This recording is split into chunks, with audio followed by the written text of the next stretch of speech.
Hello, my name is Amit Gogia. I'm a surgeon with Secours Surgical Specialist of Richmond, and I perform all my surgeries at Secours Memorial Regional Medical Center. My practice consists of about half of my surgeries are hernia surgeries, and the other half involves some of my other interests, such as thyroid surgery, colon rectal surgery, and gallbladder surgery. But we're here today to talk about hernias. So one of my roles at Memorial is that I'm the medical director of the Hernia Center of Excellence here at Memorial. So what is a hernia? So a hernia essentially it's a hole. It's a hole in the lining of the abdominal cavity. So we have muscles and ligaments in our abdomen that help keep everything in our belly where it belongs. So along the front we have our rectus muscles along the midline, and then our oblique muscles off towards the side. So anytime there's a defect in or a hole in one of those areas, that can result in a hernia. So it makes sense. Common hernias are where there are natural weaknesses. So a common place to get a hernia would be the belly button, the groins, or any place you've had previous surgery before. And another common hernia would be like a hiatal hernia, and that's actually a type of hernia that you can't see because that's a hernia where the stomach herniates up into the chest. So what is the Hernia Center of Excellence? So in order to become a Hernia Center of Excellence, you need to be certified by, there's an independent survey that's conducted. And one of the ways that we were able to achieve the Hernia Center of Excellence designation, well, it all starts with our dedicated nurses, our staff, our doctors, and also Secours' commitment to investing in the latest technologies, which allow us to do hernia surgery and achieve superior outcomes. We do a lot of hernia surgery here at Memorial, and we're able to achieve great outcomes for our patients. And so we're able to be designated a Hernia Center of Excellence. We're the fourth hospital in the country to be designated, and the only in the state of Virginia to be designated a Hernia Center of Excellence. Why would you fix a hernia? Well, patients present with hernias for, there's various symptoms. Most commonly it's either a bulge or pain. And so we fix a hernia because of pain. We also primarily fix a hernia because of the risk factors associated with a hernia. There's a risk of intestine becoming strangulated with a hernia.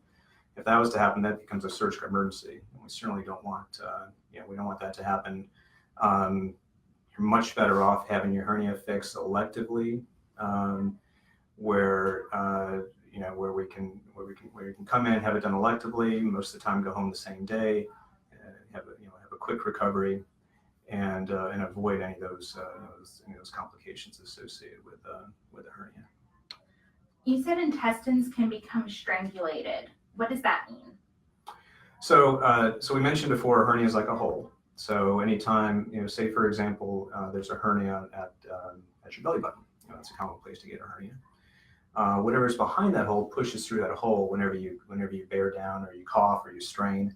And so whatever happens behind there, whether it be a piece of fat, a piece of intestine, pushes through there, and that's the bulge that you often see when you have a hernia. And so a lot of times when a hernia starts out, you see a bulge, you can lay down, relax, and the bulge goes away. You can kind of massage it back in, and you feel better. The problem is that sometimes a piece of intestine can bulge through that opening, and it becomes stuck. And if it doesn't go back in, that's a problem. And so that's when you need to seek immediate attention, usually by going to the emergency room. What are the chances of a hernia coming back after surgery? Well, there's always a risk of recurrence, and one of the things that I always try to do when I'm talking to patients about their hernia is we want to try to fix it once and fix it right, and And I mean, no offense to my patients, but I want to see you once. I want to fix it. I never want to have to see you again for it. So we go through a process of speaking with patients, looking at any imaging tests that they've had done, and we sit down and we discuss how to fix it. Now, the process actually starts with, first of all, getting a thorough history and talking about risk factors, because there are certain risk factors that significantly increases your risk of a hernia coming back after surgery. And so if it's something that we can correct, we'd want to try to correct that. And so, sometimes patients will come in and they want their hernia fixed right away because of those risks of bowel strangulation and the other things that we mentioned.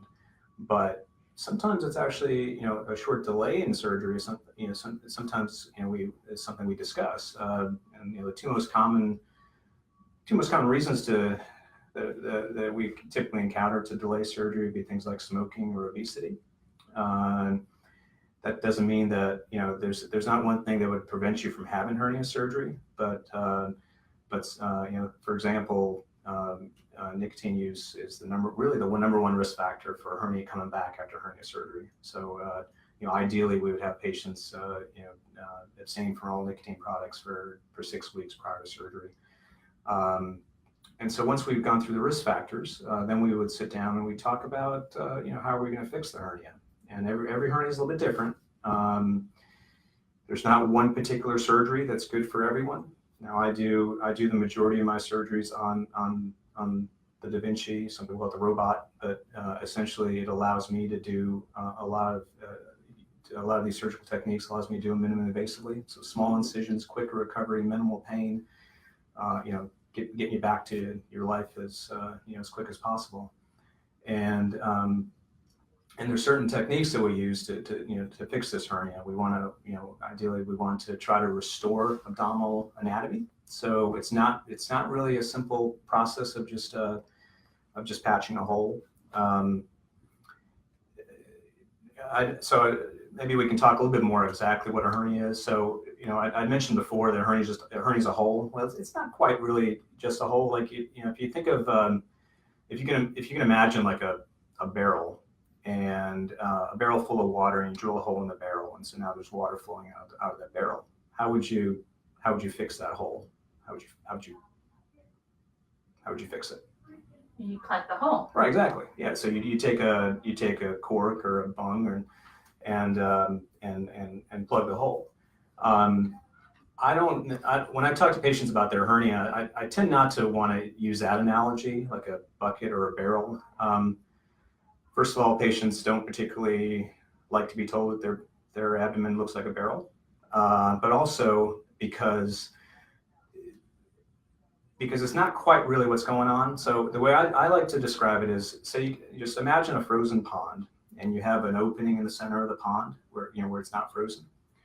And you would intuitively know that you wouldn't, if you wanted to cross that pond, you wouldn't build a bridge from the edge of that thin ice to the other edge of the thin ice, because as soon as you stepped on the bridge, it would fall right through. That ice isn't strong enough.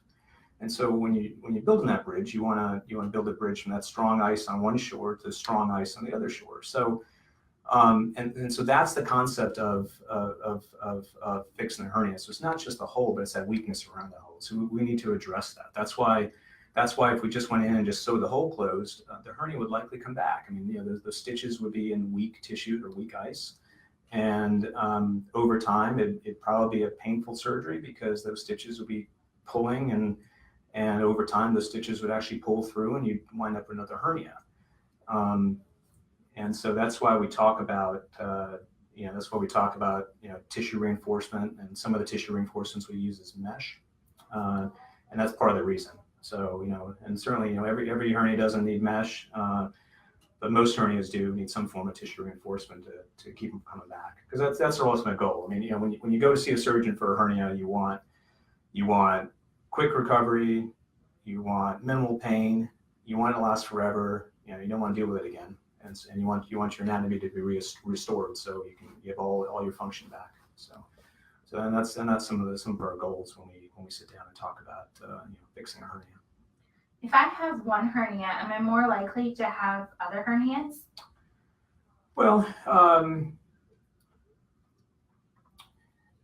we talked about a hernia being a weakness in the abdominal wall, and so whatever risk factors were there to create that first hernia, those risk factors may still be present, and may result in another hernia.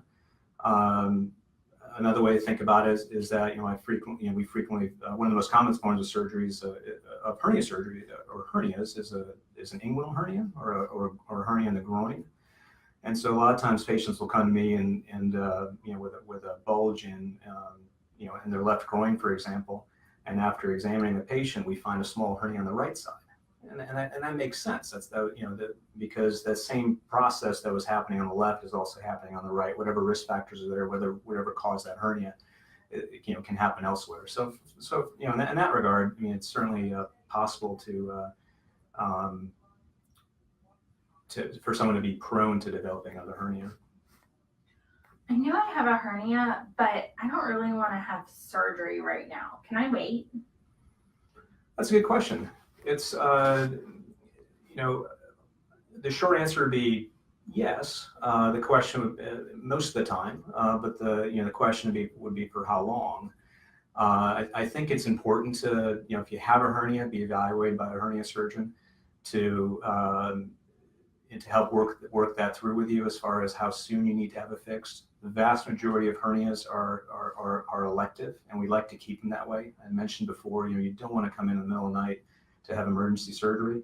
We want to fix this electively, and so by discussing it with your surgeon, we can look at your particular hernia and determine whether or not it's something that needs to be done immediately, whether it's something that will wait for a few weeks or if it's something wait for a few months or a few years. I mean, it's just important to remember that every hernia is different. I don't really like the idea of mesh. Do I really have to have it? So that's a very hot topic right now is mesh. I think we've all seen the commercials on TV and the ads, and it's almost to the point where the word mesh has become a bad word. But I alluded to earlier, my analogy about our hernia and the frozen pond analogy, and the point is that most hernias need some form of tissue reinforcement. Some of those tissue reinforcements are called mesh. Not every hernia needs mesh. Most do need some form of tissue reinforcement. So if you go to a surgeon and the surgeon tells you that they fix all hernias without mesh, I'd probably see another surgeon. If you go to a surgeon and they tell you that I only use one type of mesh, it works on everyone, I'd probably see another surgeon. I mean, it's important to tailor the surgery to the patient, and so some of the different types of tissue reinforcement I use. Some of them are permanent, meaning they're there forever. Your body grows around them and they're very inert and you can't react to them, you can't be allergic to them. Others, go away over time. And the idea being that we have that weakness there, and so what we do is we create a tissue scaffolding that allows the body's own tissues to form. And over time, as the body gets stronger, that material slowly goes away.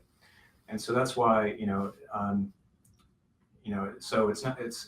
Unfortunately, unfortunately, when you look at some of these commercials, it's not as simple as saying I don't want any mesh. I think it's important to have that discussion with your surgeon, because ultimately, what you really want is you want a surgery that is that is free of. That is relatively pain-free, that you recover from quickly, that you and get you back to your life as quickly as possible and last forever. And you don't want chronic pain. You don't want the hernia to come back. So our goal is to do the type of surgery that's going to get you there. So. Do specific groups of people tend to have hernias more often, like certain age groups, men or women, and so on? So different hernias, I mean, you can look at, different hernias are more common in different folks. We touched on briefly before, some of the risk factors that can lead to a hernia. But hernias occur in all age groups, both men and women, and so unfortunately, it's a fairly it's a common problem. I mean, it's unfortunately, no one is immune to getting a hernia. Besides smoking, can you elaborate some more on the other risk factors? Sure. So any we can probably talk about a couple page list of some of the risk factors, but some of them are risk factors that are associated with surgery in general. Specific to hernia, it's very important. Again, we're trying to restore function. Sometimes we're moving muscles around to get the hernia closed and getting muscles back to where they belong. And so when we're doing that type of surgery, we want everyone to have their best chance of healing. So some of the risk factors we look for are risk factors that can prevent healing or that can slow healing. And I mentioned some common ones. Smoking is one of them. Other health conditions, we look at would be if someone has diabetes, that can prevent healing. So we generally want to make sure that if someone has diabetes, it's well controlled, and that helps reduce that risk. And so, other things are medications that patients might be on. There's certain medications that patients are on, and generally speaking, there's a reason the patient's on that medicine, but it may potentially affect the healing. And so we look at, for example, if a patient is taking a steroid, if they're taking a steroid for a short period of time, we would delay the surgery until after they've completed that medication. If it's something they need to be on, then we work that into the equation as far as risks and benefits of the surgery. Thank you. Do you have anything else to add? Thank you for having me on. Really enjoyed talking to you about hernias. If there's any, certainly if you have any questions, I'm happy. You can contact me through the Secours website, and certainly if and we also have have an appointment page that you can contact us through. And certainly any other questions, one of the things I love about being at Secours is all the specialists that I get to work with. And so, no questions off the table. I'm sure we can find a specialist to answer your question. We have great cardiologists and anesthesiologists and pulmonologists that we work with here. And so, please give us a call.